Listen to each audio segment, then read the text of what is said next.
Good afternoon. It is 12:49. We're headed up to the shop a bit late. Had to drop my dad off at a doctor's appointment. It's a hot one. 108.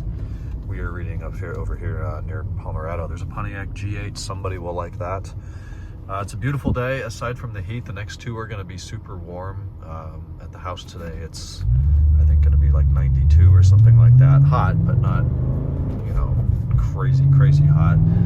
Today's another 5:45 day. I'll give you guys an update there when I get there, and then we're going to test the exhaust on the Alpine white car and see if that's still leaking. Those two cars I am very ready to be done with. Sometimes you get cars in there that are just not pleasant to work on. Everything you do, fights, struggles, broken bolts, drill them out, tap them out. What a pain in the ass. And both of these cars have been that, so I'm very ready to push them along to their owners.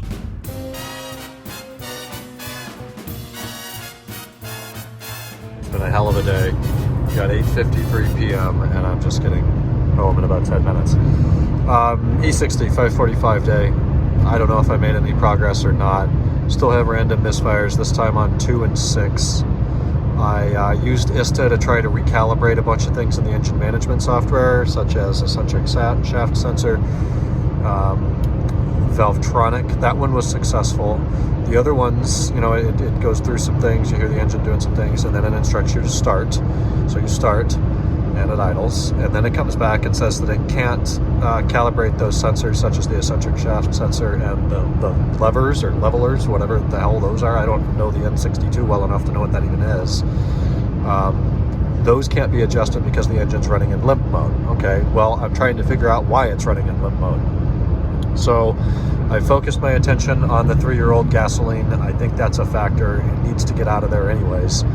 So I grabbed the Mighty Vac, put it in evacuate mode, shoved it down the fuel spout, and all I get is air. The fuel spout at the bottom must have some sort of a 90-degree bend or something that the Mighty Vac hose is not flexible enough to bypass, to get by. So that's not going to work. So then I went up to the front and pulled the hose off the fuel feed line, put the key in position 2, and you get a little squirt. But I'm not going to sit there and cycle the key 10 billion times to get 7/8 of a tank out. So the next step was, how much do I get if I crank it? Well, I crank it. Of course, the engine doesn't start. It doesn't have fuel pressure. Then you get a nice stream of gas, but I can't just sit there and crank the engine for 4 hours to empty it either. So I hooked up IMPA, shoved the hose. I got some fuel hose and connected it to the line, and then ran that outside the car. So it's a nice safe connection using fuel hose. Thankfully, I had a 4-foot length or so, maybe 5 feet. And going to IMPA, going to E60, DME, activate, and then F4 or F2, you can activate the fuel pump relay in segments of maybe 20 or 30 seconds. And after 20 of those, I heard the pump starting to get error, and I was getting less and less fuel. I looked at the level in the car, and it's still reporting a half tank. So it's a saddle tank. The drive shaft goes through the middle of the tank. There's kind of 2 reservoirs in the one tank. And there's a Venturi effect hose called a suction jet hose that is supposed to keep the levels between the 2 tanks more or less even. And that must not be working.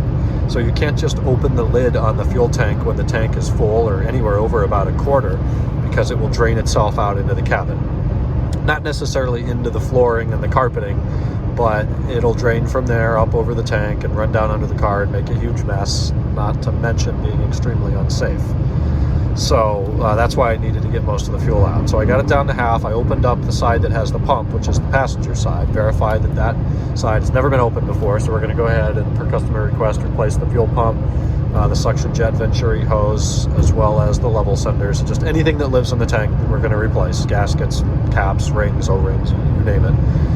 A little easier than the E39. There's only electronics on one side. Connector came right off. The other side has a hose on it. Squeeze the tabs and it came right off. Last time I did one of those for camera, and it took like 2 hours of picking at it to get the connector to release. This one was 5 seconds. So then I got the passenger side open where the fuel pump is, shoved the Mighty Vac hose over the saddle into the other reservoir, pumped about 5 gallons out of that. That was enough then to open that side of the tank and pump the rest out. So then I had to go to Home Depot, because I'm just putting this in big plastic trays. Don't tell my mom, that's safe. Went over to Home Depot, bought 4 5-gallon jugs, $100 worth of jerry cans, gas safe cans. filled 3 of them up. The 4th one has fresh gas in it, 91 octane shell that I will be putting in probably sometime next week by the time we get parts, get everything sealed up. And then there's a procedure on Nutis for checking the Venturi hose or the suction jet hose. So that was the day. Holy crap, I stink like gas. I'm tired. I'm hungry. All I want to do is go home, take a shower, eat my leftover pizza from last night, and go to bed. So that's what I'm going to do. Tomorrow is a day off because this 545 is kicking my ass. Tomorrow's a day off. It's going to be fun. I'm going to hang out with Larissa. We're going to go down south, enjoy some pool time, some R&R. And that's rest and recovery, not remove and reinstall. My goodness. We'll be back in there Thursday. Hopefully I'll have some parts by then. A little bit of progress on the white card today. Finally got the exhaust leak resolved per customer request with a shit ton, an imperial shit ton of gasket maker. Seems to solve the problem, so that's going to be good enough for now. Exhaust will need to come down later. There's a hairline crack in one of the header or one of the cat joints where they're put together. I can just feel a little bit of leak out of there. You don't hear anything, so it'll come down when the customer gets it back up to him. He's got a welder to fix that, and then reform or replace that header runner that has a little dent in it that's not sealing up. So that's where that car lies. It goes in for a detail on the 28th. It's supposed to be picked up on the 29th. All I've got to do is install a fire extinguisher and road test the car, which will happen after I replace the last thing that broke on the car, which is the washer fluid fill neck.